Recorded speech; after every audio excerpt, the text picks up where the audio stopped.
अगर आपके परिवार में कोई इस रोग से पीड़ित है और डॉक्टर ने आपको अगर एपिलेप्सी का उस समस्या का निदान तभी होगा जब आप सर्जरी करेंगे, बोल दिया। सर्जरी ब्रेन के किस हिस्से में किया जाएगा, चाकू जो लगाया जाएगा या किसी चीज़ को अगर वहाँ काटा जाएगा तो वो कौन सा हिस्सा है, उसको काटने से क्या प्रभाव होता है, उसके वहाँ रहने से ब्रेन में वो क्या चीज़ कर रहा था और उससे वो गड़बड़ी हो रही थी। तो इस चीज़ को समझना ज़रूरी है। ये पेशेंट के लिए भी, उनके पेरेंट्स के लिए भी, या अगर आप वैद्य हो आपके लिए भी, आप अगर डॉक्टर हो आपके लिए भी, आप अगर सर्जन हो तो आपको तो पता ही है। तो ये जो ब्रेन का ये जो सारा जो सिस्टम है, मैं एक सिंपल भाषा में एक देसी तरीक़ा से आपको समझाने का प्रयास करूँगा। आप ध्यान से इस वीडियो को आप देखिए, आपको अच्छी तरह से समझ में आएगा। इसके बाद कोई वीडियो देखने की आपको कोई ज़रूरत नहीं है। तो सबसे पहले आपको मैंने बताया था इससे पहले वाले एक वीडियो में, जहाँ पर मैंने ब्रेन के सबसे ऊपर जो 4 लोब थे, जहाँ पर फ्रंटल जो ब्रेन के जस्ट आगे होता है फ्रंटल लोब, फिर जस्ट ब्रेन के सेंटर में जो होता है उसे पैराइटल लोब, जहाँ पर सेंसरी एरिया, और फ्रंटल के सामने मोटरी एरिया, और ब्रेन के जस्ट पीछे की ओर ऑक्सीपिटल, और कान के जस्ट ऊपर टेम्पोरल के करके मैंने बताया था। इनका अपना अपना कार्य क्षेत्र है। जैसे फ्रंटल लोब जो है वो इंसान के पर्सनालिटी को मेंटेन करता है, उसको डेवलप करने में सहायता करता है।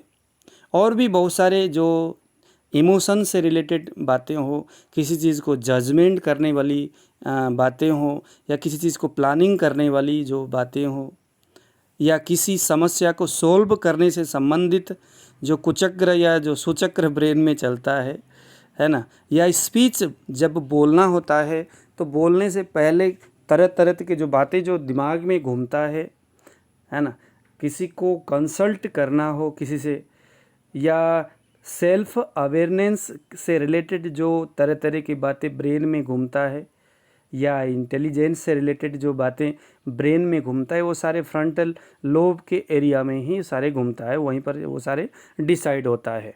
ये फ्रंटल लोब का कार्य क्षेत्र में आते हैं। ऐसे किसी बात को एनालाइज करना हो, या किसी लैंग्वेज को, इसी आवाज़ को सुनना, या उस भाषा का फिर एनालाइज करना, फिर करके जो एनालाइज करने की जो हिसाब किताब है ब्रेन के पैराइटल लोब में होता है। ये सारी बातें हमने इससे पहले वाले वीडियो में बहुत बढ़िया हमने वहाँ पर एक्सप्लेन किया। आप जा कर के उसको देख लीजिएगा, आपको बहुत नॉलेज मिलेगा। तो ये रहा दोस्तों, ब्रेन में जो 4 पॉइंट होता है, उससे पहले मैंने आपको उस वीडियो में बताया था। अब इससे थोड़ा सा हम आगे बढ़ेंगे और ये समझने का प्रयास करेंगे इस डायग्राम को देख करके कि एपिलेप्सी में दरअसल दिक्कत कहाँ होता है और ऑपरेशन किस एरिया में किया जा रहा है और करना चाहिए, डॉक्टर का मानना क्या है और सोच क्या है। इस मैप को, इस चित्र को, इस डायग्राम को आप ज़रा देखिए। सबसे ऊपर 1 नंबर में आप देखिए इस फोटो को, यहाँ पर सबसे ऊपर जहाँ लिखा है सेरेब्रम, तो यह जो सेरेब्रम वाला जो एरिया है, इसी एरिया में जो इससे पहले मैंने फ्रंटल, टेम्पोरल और ऑक्सीपिटल वगैरह जो मैंने जो लोब की मैंने बात किया था, इनकी जो कार्य क्षेत्र है, काम करने का तरीका है, इंसान के शरीर को संचालित करने में ब्रेन के जिस हिस्सों का काम होता है वो वही है जो सेरेब्रम बोलते हैं, उसी के बीच में ये सारी चीज़ें होता है। ठीक है, उससे नीचे नहीं होता, उसके नीचे वाला जो एरिया है उसके कुछ अलग काम है, उसके विषय में आज हम चर्चा नहीं करेंगे, फिर लंबा हो जाएगा हमारा वीडियो। तो जो सेरेब्रम है, उस सेरेब्रम के अंदर एक लिक्विड निरंतर प्रवाहित होता है। जैसे हमारे शरीर के अंदर ब्लड ही मुख्य होता है जो लीवर से गुजरता है, इस ब्रेन में एक लिक्विड घूमता है और वही लिक्विड जो है सभी तरह के काम को संचालित करता है, संपादन करता है। उसको हम सेरेब्रोस्पाइनल फ्लूइड कह करके जानते हैं। इससे पहले वीडियो में हमने जिसे CSF कह करके शॉर्ट फॉर्म में हम समझते हैं।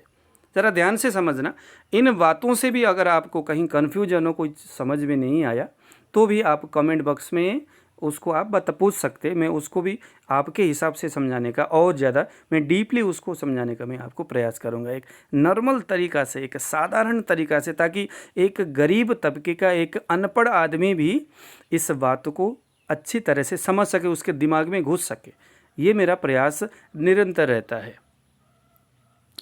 तो आपने देखा जो सबसे ऊपर जो सेरेब्रम वाला जो भाग है, ह्यूमन एक्टिविटीज़ का हर एक जो क्रियाएं बस उन्हीं एरिया में होता है। जो आप देख रहे होंगे अखरोट के तरह दिखने वाला, आप देखते होंगे हमारे ब्रेन का जो हिस्सा है, बस उसी के अंदर ये सारे एक्टिविटीज़ होते हैं। ठीक है, अब वो बिल्कुल गोलार्ध है, ब्रेन तो बिल्कुल गोला है, गोल है ना हमारा सिर। अब इस गोल सिर में भगवान ने या प्रकृति ने हमें क्या किया कि लेफ्ट साइड वाली जो ब्रेन का हिस्सा है, उस हिस्से से निकलने वाली तमाम जो क्रियाएं हमारे शरीर के राइट साइड को वो प्रभावित करता है, या राइट साइड में होने वाली तमाम जो एक्टिविटीज़ है, उस एक्टिविटीज़ का साइन हमारे ब्रेन के लेफ़्ट साइड में, और हमारे शरीर के लेफ़्ट साइड में होने वाली तमाम जो एक्टिविटीज़ है ब्रेन के राइट साइड में जा कर के अंकित होता है। तो भगवान ने ये जो क्रस वाला जो हिसाब किताब है शरीर और ब्रेन के साथ रखा हुआ है। क्यों, ये भी हम ज़रा दूसरे वीडियो में फिर कभी हम बात करेंगे। तो ऐसे में हमारे भगवान ने कहूँ या प्रकृति ने कहूँ, ब्रेन के दो भाग किया है। आप देखोगे जो ब्रेन है उसको दो भाग किया है, और इसे हेमिस्फायर कह करके जाना जाता है, जैसे लेफ्ट हेमिस्फायर और राइट हेमिस्फायर। तो दो हिस्से में इसको भगवान ने बनाया है, या प्रकृति ने इसको रखा हुआ है या बनाया हुआ है। तो लेफ्ट से बड़ी के राइट में और ब्रेन के राइट से बड़ी के लेफ्ट में ये क्रॉस हो करके सारे जो डाटा है वो संचालित होता है। मैं आपको ये बता दूं कि आपके राइट साइड में कहीं चोट लगा, मान लो राइट हैंड में चोट लगा, तो ब्रेन के लेफ्ट साइड में जा कर के उसका साइन जाएगा, और वहाँ से वो फिर आगे एक्टिविटीज हो करके फ्रंटल लूब की मोटरी में जा कर के फिर उसका अपना एक क्रिया वो शुरू करता है। इससे पहले मैंने बताया, इसमें हम ज़रा डीपली नहीं जाएंगे। हमारा आज का जो टॉपिक था कि एपिलेप्सी का सीजर अटैक जो होता है उससे ऑपरेशन करने के जो है कारण क्या है और डॉक्टर का इसमें मानना क्या है। आप ज़रा अब यहाँ पर देखो, यहाँ पर जब आप ये सेरेब्रम से नीचे एक छिपकली जैसा आकृति वाला, आपके बेहतरीन समझ के लिए मैं बता रहा हूँ, जिसे कार्पस कैलोसम कह करके लिखा हुआ, देखो कार्पस कैलोसम लिखा हुआ है। जो ये कार्पस कैलोसम है, ये जो है ना उन 4 पॉइंट के जो हमने कहा था, frontal lube, parietal lube, occipital, और ये जो 4 लूब मैंने बताया था, इन 4 लूब हालांकि वो अलग अलग तरीक़ा से है, अलग अलग जगह में वो निहित है, लेकिन उन 4 को बांध करके एक ही धागे से पिरोने का, उन चारों के साथ कनेक्ट करने का, उन चारों को जहाँ से एक सूत्रधार में, एक सूत्र में जहाँ से बांधा जाता है, वो बांधने का जो स्थान है वो है कार्पस कैलोसम बोलते हैं उसको। देखिए ज़रा छिपकली जैसा, ये आपके ब्रेन के उस सेरेब्रम के जस्ट नीचे ब्रेन के चारों ओर ये घुमा रहता है, और उसके लास्ट में देखिए जैसे हिंदुस्तान के नक्शे से सबसे नीचे श्रीलंका दिखता है, ऐसे ही उस छिपकली के पैर के नीचे देखिए पिट्यूटरी ग्लैंड। बहुत सारे एपिलेप्सी के जो प्रॉब्लम है वहाँ पर मैंने देखा जो ये पिट्यूटरी ग्लैंड है वहाँ से भी दिक्कत बढ़ती है। खैर वो एक अलग टॉपिक है, उसके ऊपर फिर हम कोई अलग दिन फिर हम बात करेंगे। तो डॉक्टर ने देखा कि यार ये जो छिपकली जैसा जो है, जिसे हम कार्पस कैलोसम के करके जानते हैं, यही एक ऐसा पॉइंट है जो उन 4 लोब को जोड़ने का काम करता है। ठीक है, उन 4 पॉइंट को, चाहे वो फ्रंटल हो, चाहे वो पैराइटल हो, चाहे वो ऑक्सीपिटल हो, उन 4 लूप को जोड़ने का काम करता है कार्पस कैलोसम।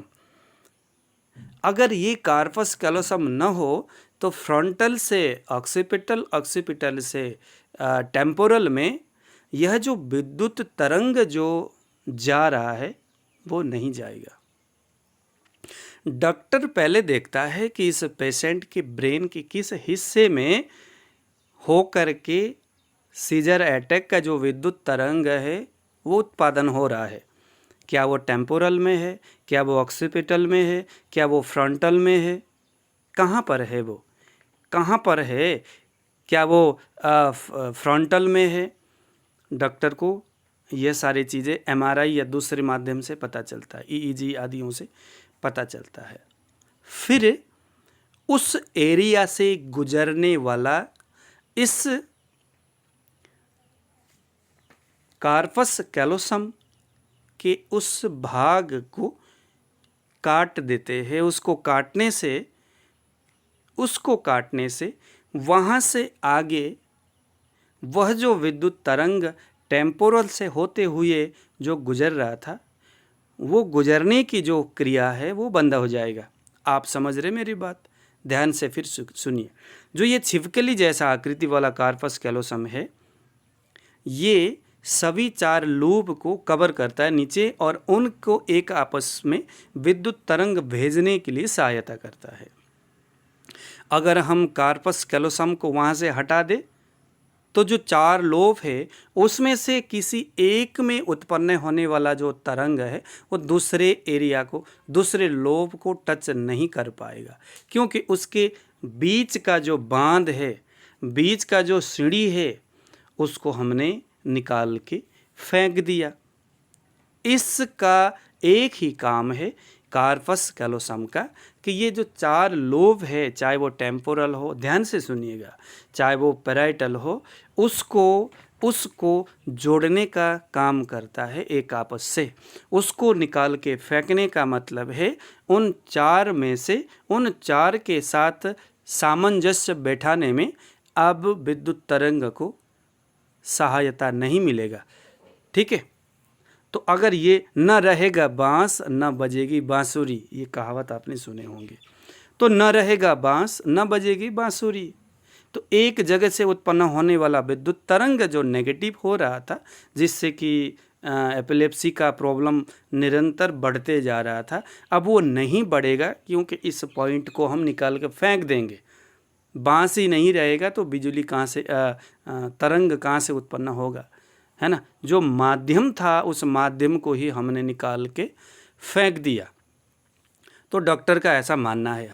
अगर हम कार्पस कैलोसम को निकाल देंगे तो क्या होगा, फ्रंटल लोब ने जिस चीज़ को तय किया वो चीज़ टेम्पोरल तक पहुंचेगा नहीं। आपको समझ में आया? भगवान ने जो सेतु यहाँ बीच में बनाया है, सेतु समझ में आया? इन चारों के साथ जोड़ने का जो कार्य यहाँ भगवान ने किया इस कार्पस कैलोसम के साथ, अगर उसको हम हटाएंगे या काटेंगे तो वो जुड़ाव ब्रेन में नहीं होगा। तो फलस्वरूप उस आदमी में क्या होगा, वो आदमी मंद बुद्धि वाला हो सकता है, एक चीज़ को बताया बस उसी को करने वाला, क्योंकि दिमाग लगाने का जो काम है एक दूसरे के साथ जोड़ करके फिर वो 4 लूप वहाँ सही तरीक़ा से काम नहीं कर पाते। तो डॉक्टर का ये मानना है कि इसी पॉइंट को, कार्पस कैलोसम को, उन्होंने यहाँ से या तो काट देना या तो पूरा ही उखाड़ करके फेंक देना। लेकिन पूरा उखाड़ के फेंकने में भी खतरों से खाली तो है नहीं, इसीलिए उनमें से किसी एक हिस्से को काट के फेंक देना, ताकि वो एक पॉइंट से दूसरे पॉइंट तक जो एपिलेप्सी का जो सीजर अटैक वाला जो वेग है, जो तरंग है, जो विद्युत ऊर्जा है, वो ब्रेन के दूसरे भाग तक न जाए। इससे क्या होगा कि धीरे धीरे जो एक लोब है, जैसे फ्रंटल लोब में कोई प्रॉब्लम है, हो सकता है प्रॉब्लम वहाँ की कोई नस सूख गया हो, या वहाँ कहीं क्लटिंग हो गया हो, या स्वेलिंग हो गया हो, कुछ भी कारण बस, तो फ्रंटल लोब के कारण से अगर वहाँ पर ऐसे दिक्कत होने की वजह से सीजर अटैक हो रहा, वहाँ से विद्युत तरंग में डिसबैलेंस हो रहा हो, तो विद्युत तरंग जैसे जैसे वो बढ़ेगा तो फ्रंटल से पैराइटल तक जाएगा, क्योंकि उसको जोड़ने का काम यहाँ पर कौन कर रहा था, आपका कार्पस कैलोसम। तो फिर फ्रंटल से पैराइटल में जाएगा, फ्रंटल पैराइटल दोनों फिर बैलेंस में बिगड़ गए, दोनों खराब हो गए। तो फ्रंटल पैराइटल फिर कुछ तेज़ी से फिर अपना विद्युत तरंग छोड़ेंगे तो फिर टेम्पोरल को टच करेगा, देखते देखते फिर ऑक्सीपिटल, ऐसा करके frontal parietal temporal occipital 4 lobe को जब टच करना शुरू करेगा वो विद्युत तरंग जो नेगेटिव विद्युत तरंग है, तो ऐसा करके जो 4 लोब जब वो पूरा ही जब डैमेज हो जाते, जब वो आउट ऑफ कंट्रोल हो जाते, फिर एपिलेप्सी फिर एक बहुत क्लिष्ट स्थिति में जा कर के रह जाता है। फिर डॉक्टर के सामने फिर ऑपरेशन करने से भी फिर बहुत ज़्यादा वहाँ उस वक्त बेनिफिट नहीं होता, इसलिए डॉक्टर उस पेशेंट को पहले ही फ्रंटल से पैराइटल और टेम्पोरल और ऑक्सीपिटल तक वो तरंग आगे न बढ़े, आगे के पॉइंट को टच ना करे, इसीलिए वो क्या करते हैं कि वो इसी कार्पस कैलोसम इस पॉइंट को या तो बीच में से काट करके उस तरंग को ब्लॉक कर देते या तो कुछ हिस्सा को निकाल के बाहर फेंक देते। तो दोस्तों ये है। अब यहाँ से आगे मैं बिल्कुल भी नहीं कहूँगा कि ये अच्छा है या नहीं है, मैंने आपको ये तो ज़रूर बताया कि इससे इंसान के ब्रेन में प्रभाव तो ज़रूर पड़ेगा, नेगेटिव प्रभाव पड़ेगा, क्योंकि अगर इसका कोई काम था नहीं तो फिर भगवान ने कार्पस कैलोसम को क्यों बनाया। इसका ब्रेन में और हमारे ह्यूमन बॉडी के लिए बहुत महत्वपूर्ण कार्य रहता है, इसीलिए इसको सुरक्षित रखते हुए भी हम एपिलेप्सी के जो पेशेंट हैं उनको कुछ आयुर्वेदिक प्रोसेस से हम ट्रीटमेंट दे सकते हैं, ऐसा हमें लगता है। हमारे गुरुजी जो है वो इसी दिशा में काम करते थे, ये सारी चीज़ों को ध्यान में रख कर के। अब यहाँ पर बहुत सारे जो डॉक्टर हैं, इस विषय में भी बात करना बड़ा ज़रूरी है। अब ये बहुत सारे जो पेशेंट है एपिलेप्सी के जो पेशेंट है, ये कोई कंपलसरी नहीं है कि भाई फ्रंटल पैराइटल टेम्पोरल और ऑक्सीपिटल में प्रॉब्लम हो। बहुत सारे पेशेंट के ब्रेन में जब हम एमआरआई करते हैं या ईईजी वगैरह करते हैं, सीटी स्कैन वगैरह जब करते हैं, तो वहाँ कुछ भी रिपोर्ट नज़र नहीं आता, मतलब बिल्कुल क्लियर रहता है। तो डॉक्टर कहते हैं यार ब्रेन में तो आपका कुछ नहीं है, लेकिन फिर भी कुछ डॉक्टर लालच बस, क्योंकि यहाँ पैसे बहुत मिलता है, उनको कहते हैं भाई आप ऑपरेशन कर लो। तो ऑपरेशन करके फिर इसी चीज़ को निकाल करके कार्पस कैलोसम में जाके छेड़छानी करते हैं।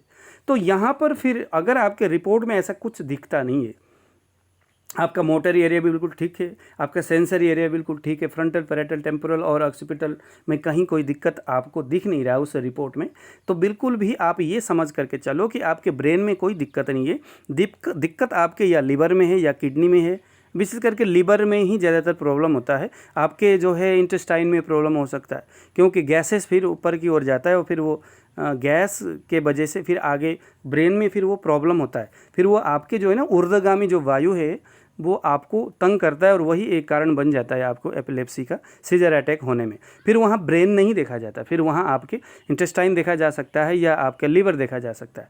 तो ये बहुत सारी चीज़ें हैं, वहाँ पर आपने ये भी चीज़ ज़रूर ध्यान में रखना, क्योंकि बहुत सारे डॉक्टर अब कुछ ऐसे भी हो गए जो जिन्हें सिर्फ बेनिफिट से मतलब होता है, पेशेंट से नहीं। तो आपने इस वीडियो से आपको 2-3 बातें ये ज़रूर समझना है, आपके ये 4 लोब में से कहीं एक जगह प्रॉब्लम होनी चाहिए, ब्रेन में कहीं ना कहीं कोई रिपोर्ट में कुछ नज़र आनी चाहिए, या क्लॉटिंग हो या कुछ ऐसी चीज़ें हो। अगर ब्रेन सूखा है तो उसको ठीक करने के लिए जैसे रसराज रस हो गया, इस तरह के जो वृद्धि कारक जो औषधि है वो बाज़ार में अवेलेबल है। आप किसी आयुर्वेदिक वैद्य के रेख देख में उन मेडिसिन का आप सेवन कर सकते हैं। पंचकर्म प्रोसेस से भी आप इसका इलाज कर सकते हैं, हालांकि प्रोसेस थोड़ा उसी टाइप का होता है। अगर क्षयजन्य व्याधि है तो उसकी वृद्धि के लिए अगर वहाँ स्वेलिंग है तो स्वेलिंग आप जानते हो कि कहीं ना कहीं लीवर से उसका कनेक्टेड होते हैं, तो यहाँ ब्रेन के उस स्वेलिंग में और लीवर से कनेक्टेड है ऐसा जान करके हमारे यहाँ पर बहुत सारे आयुर्वेदिक मेडिसिन होता है, उसको आप ले सकते। क्षयजन्य व्याधि है तो बाज़ार में आंवले से बनने वाला स्वामला, जैसे आजकल तो बहुत सारे मेडिसिन जो च्यवनप्राश फॉर्म में है, जो आपके शरीर के रस रक्त आदि धातुओं का निर्माण करता है, जो नसों उसकी कमजोरियों को ठीक करता है। तो ऐसे ना आपने सिर्फ डॉक्टर क्या बोल रहा है उसको नहीं सुनना, आपने अलग अलग आयुर्वेद में क्या संभव है या नहीं है, इन चीज़ों को सोचना है और उसके बाद फिर आपने डिसाइड करना है। डॉक्टर ने कह दिया ऑपरेशन करना है, कोई ब्रेन में कुछ नज़र नहीं आता, फिर ऑपरेशन क्या किया जाए, ये सारी चीज़ें आपके दिमाग में ज़रूर आनी चाहिए, तभी जा कर के, है ना। तो मैं अक्सर अपने पेशेंट को या मैं यूट्यूब के माध्यम से लोगों को निरंतर समझाता रहता हूँ, अगर ब्रेन में रिपोर्ट में कुछ नहीं आता, आपका रिपोर्ट बिल्कुल क्लियर है, वहाँ पर कोई भी कंप्लेन नहीं है, तो डॉक्टर के बात को आपने ज़रा ध्यान से सुनना है। क्या वो आदमी मेरे हित में बात कर रहा है या खुद के हित के लिए बात कर रहा है, तो वहाँ पर फिर आपने ऑपरेशन के लिए राज़ी नहीं होना। ऑपरेशन करना चाहिए नहीं करना चाहिए वो डिपेंड करता है आपके ब्रेन के अंदर कहाँ किस तरह की कितने लेवल की प्रॉब्लम है, ठीक है ना। तो अगर प्रॉब्लम बहुत हाई लेवल में है, फ्रंटल लूप मान लो, जो है मोटरी एरिया, सेंसरी एरिया है, मान लो कि आपका पैराइटल, वहाँ पर ब्रेन का नस सूख गया या कुछ ऐसा हो गया, वहाँ से विद्युत तरंग नेगेटिव तरीक़ा से उत्सर्जित हो रहा है, तो ऐसे में तो फिर आप जानते हो कि जो कार्पस कैलोसम है वहाँ कहीं ना कहीं ब्लॉक करना ही होगा, उसको छेड़छाड़ी करना पड़ेगा।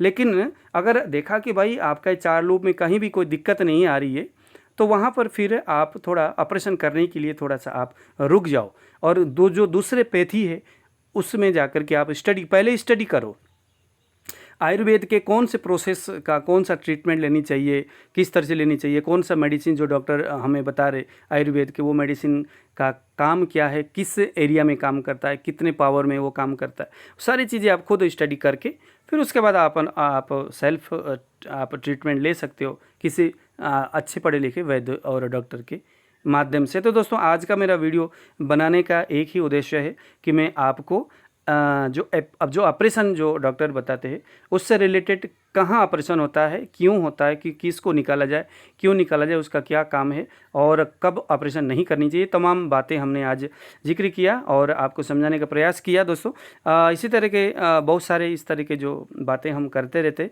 अगर आपको ये वीडियो अच्छा लगा तो ज़रूर आप दूसरों तक शेयर करिए। यदि आपके आसपास में कोई इस रोग से ग्रसित है तो उनको आप इस वीडियो को ज़रूर आप शेयर करिए, ताकि उसको समझ में आए कि यह समस्या क्या है, क्यों है, ऑपरेशन के बारे में उसको भी पता होनी चाहिए।